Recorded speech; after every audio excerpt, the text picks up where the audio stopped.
O debate tem sido aqui desde segunda-feira, desde ontem, sobre as eleições e com esse viés que tem sua lógica da derrota que teria tido o Partido dos Trabalhadores. Eu creio que isso é verdade, mas não foi só o Partido dos Trabalhadores. Foi a política em geral, basta ver a quantidade de abstenção e de votos nulos e brancos, mas foi, sobretudo, uma visão da política que a gente sempre chamou no mundo de esquerda. Houve esse fracasso. E aí eu me incluo também, faço parte desse grupo. Nós fracassamos eleitoralmente, é verdade, por causa da corrupção, por causa da inflação, por causa dos 14 milhões de desempregados, por causa das promessas não cumpridas, mas nós fracassamos, sobretudo, porque, como progressistas, temos que estar sintonizados com a evolução do mundo e ficamos para trás.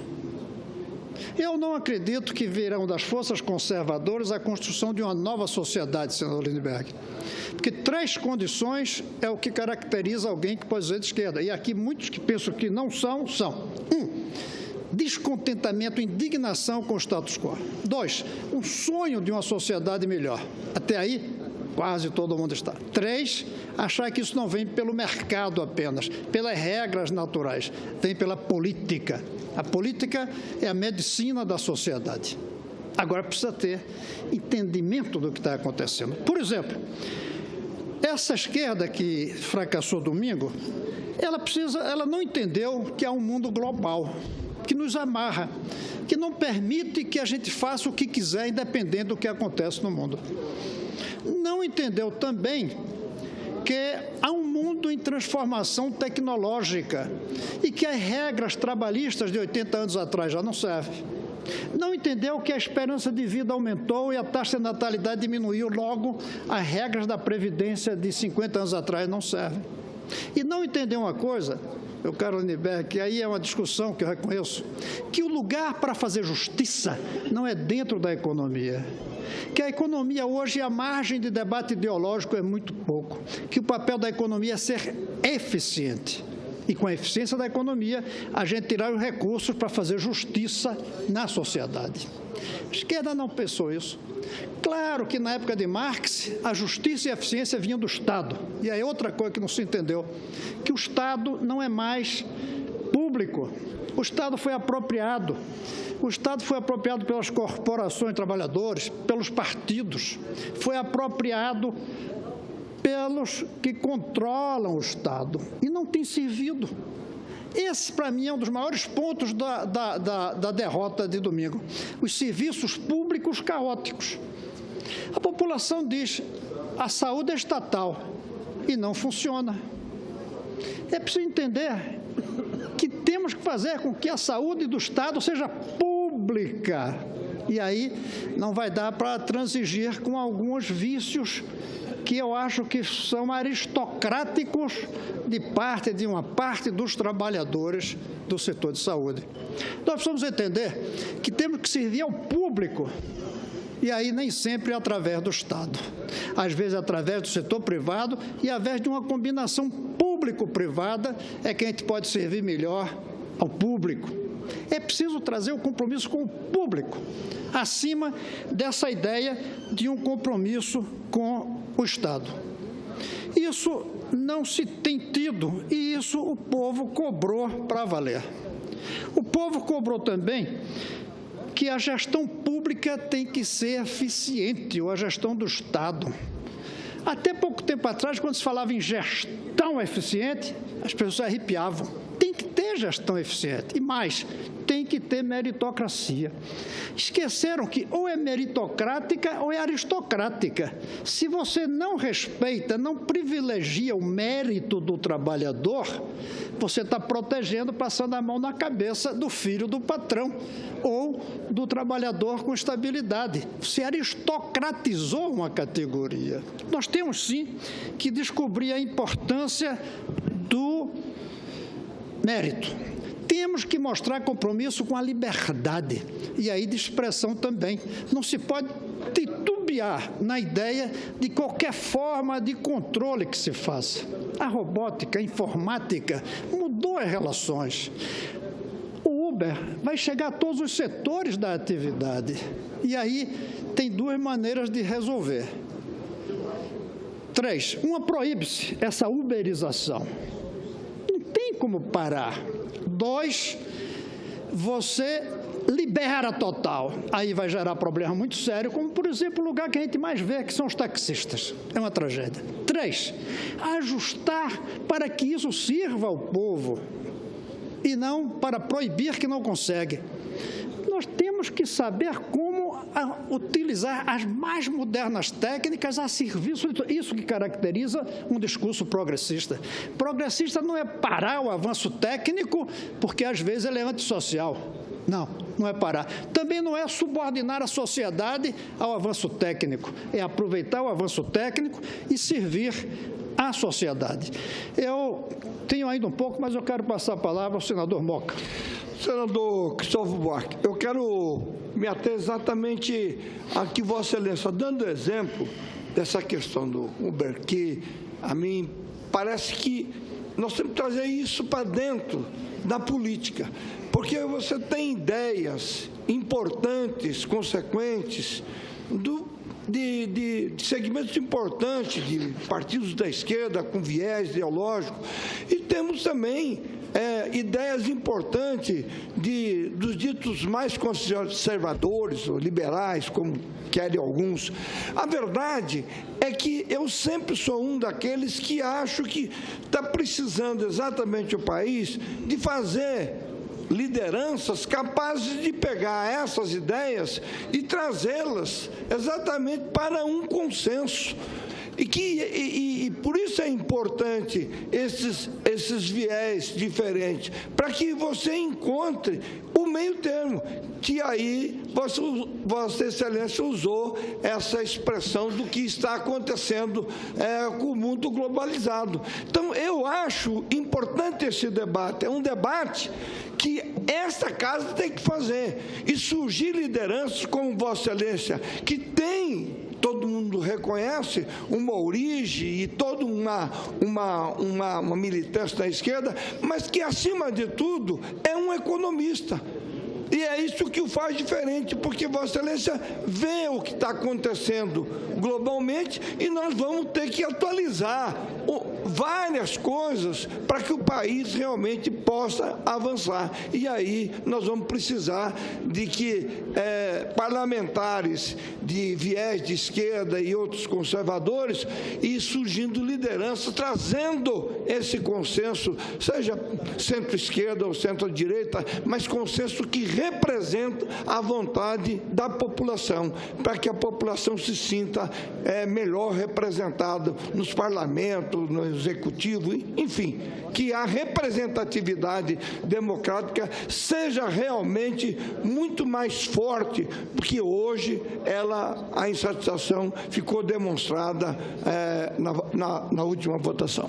Obrigado, senador Moca. Eu vou caminhar para terminar, lembrando mais um item fundamental, senador José Medeiros, dessa nova esquerda que tem que surgir. É o compromisso com a estabilidade monetária.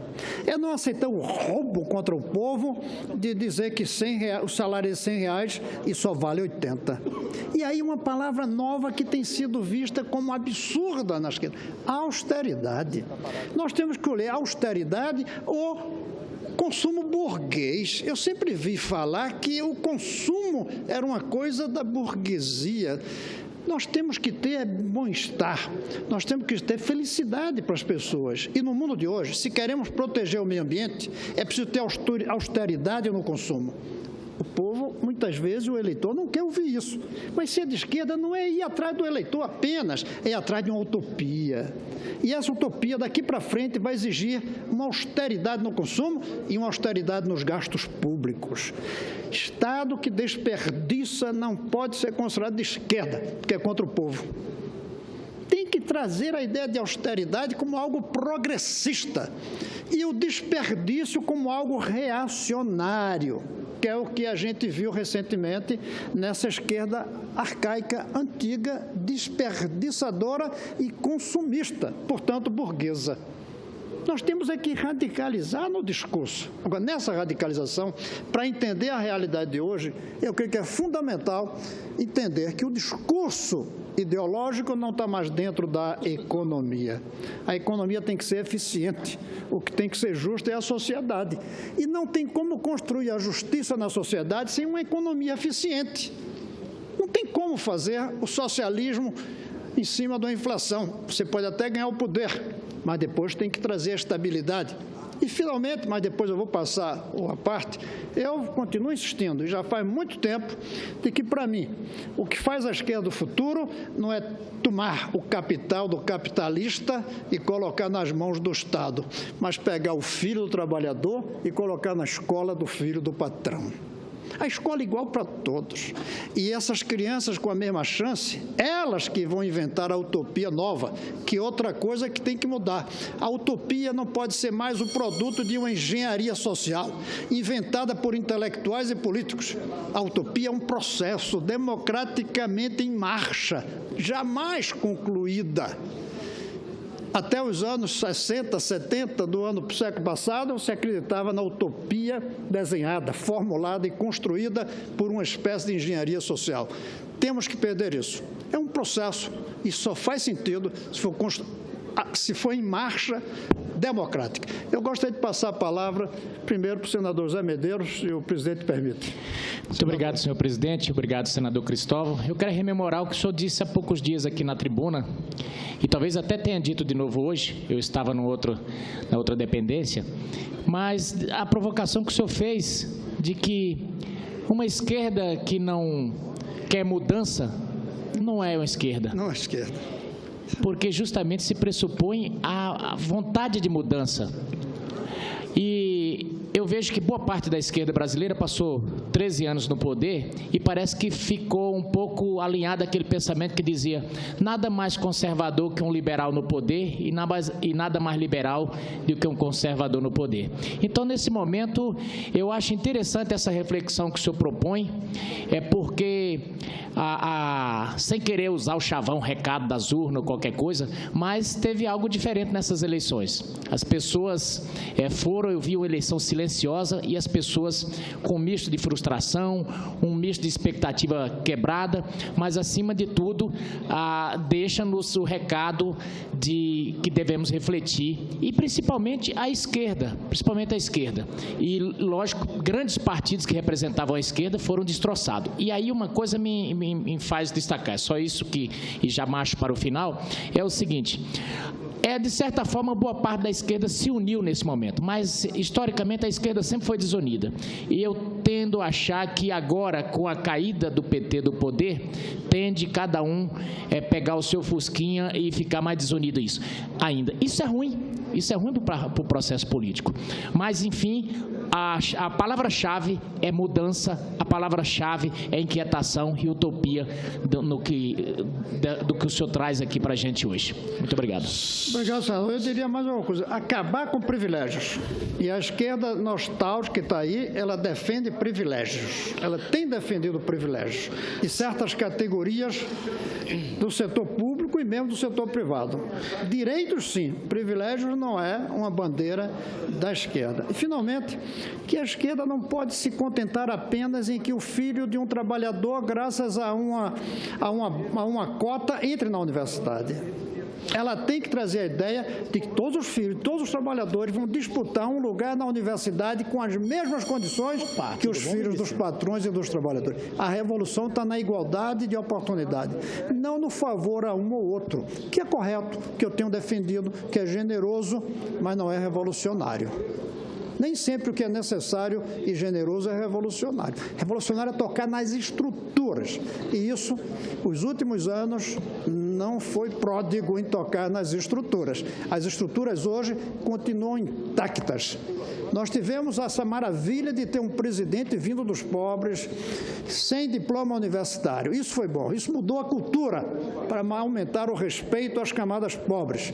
Mas foi um problema na cultura, não foi na estrutura. Na estrutura, nós não tocamos. Senador Ataídes. Eu vou ser o mais breve possível, senador Cristóvão, para não atrapalhar seu belo discurso.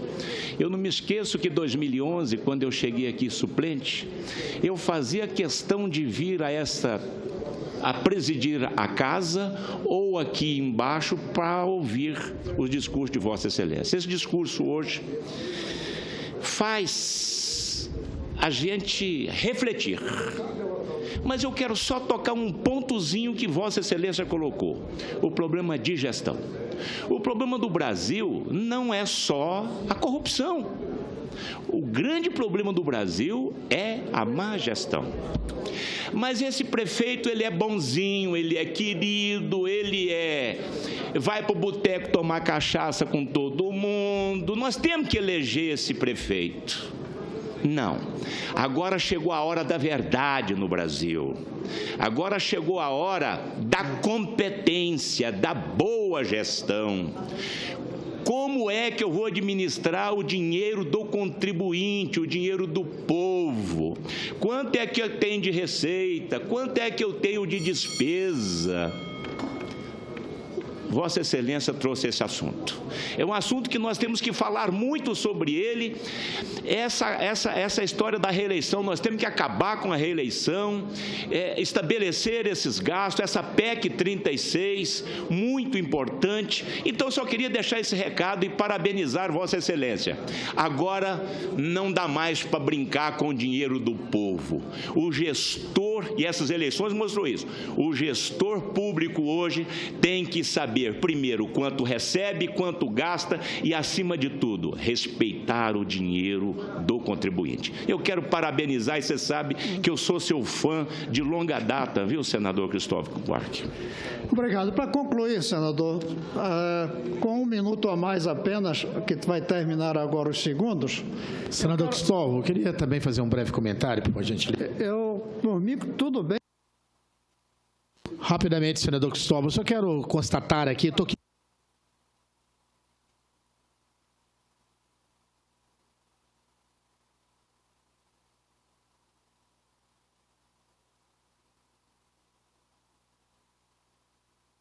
Por gentileza.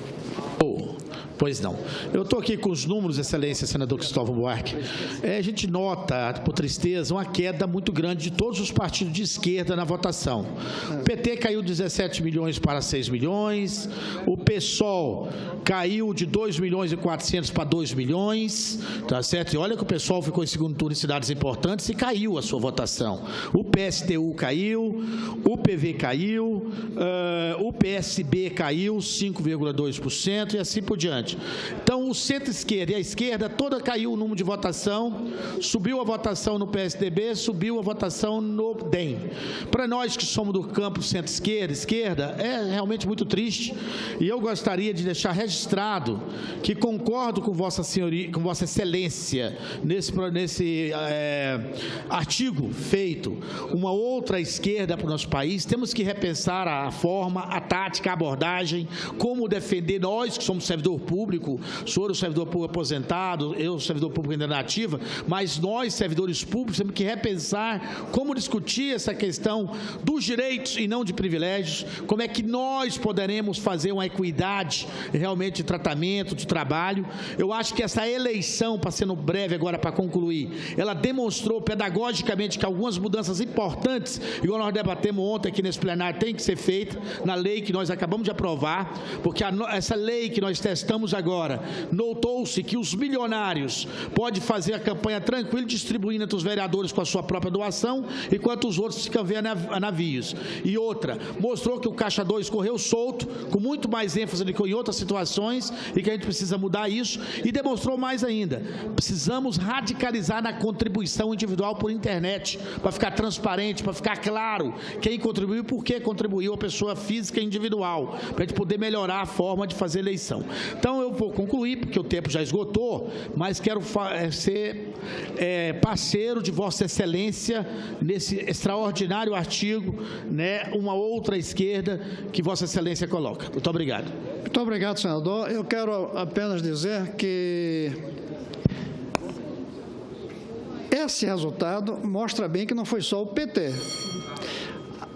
É preciso reconhecer que foram erros cometidos por todos nós. E o maior erro de todos é não reconhecer o erro. Eu estou reconhecendo o erro. Eu faço parte desse grupo. Sou crítico a esse grupo há 10 anos. Mas faço parte, afinal de contas, desse bloco, como o senhor disse. Então, ou reconhecemos o erro, ou pedimos desculpas, ou formulamos algo novo, como eu tento com essa ideia de uma outra esquerda, ou vamos estar dizendo o que é um absurdo, de que o povo estaria errado, de que o povo deu um golpe. Então, vamos reconhecer o erro, e o povo está nos alertando. E vamos inventar o discurso que mantém os princípios de sempre, uma sociedade justa, que hoje não passa por uma economia justa, mas sim por uma economia eficiente, que leve à justiça social. Uma sociedade que seja capaz de entender que o bem-estar não é aumento de consumo e que é preciso austeridade, tanto para que o povo não seja lesado pela inflação, como para a natureza não ser lesada pelo consumismo. Trazer um projeto novo, alternativo, democrático, moderno, sem querer frear o avanço técnico, mas sem querer deixar que o avanço técnico destrua ou prejudique a sociedade, ajustando a sociedade. Marx teve como maior característica criar uma filosofia social a favor do espírito do tempo, que era a Revolução Industrial. Não tentou barrar isso. Portanto, está na hora de reconhecermos a derrota, de pedirmos desculpas pelos erros e de formularmos uma alternativa, porque dos conservadores, senador Jorge, eu não acredito que venha a construção da sociedade que nós desejamos. Virá dos progressistas, mas para isso os progressistas precisam colocar o chapéu de progressistas e não de conservadores medrosos diante das transformações sociais e das transformações econômicas, como nós temos visto, e o povo disse, não é isso que queremos, nós queremos algo mais avançado. É isso, senhor presidente, e agradeço o tempo que foi dado.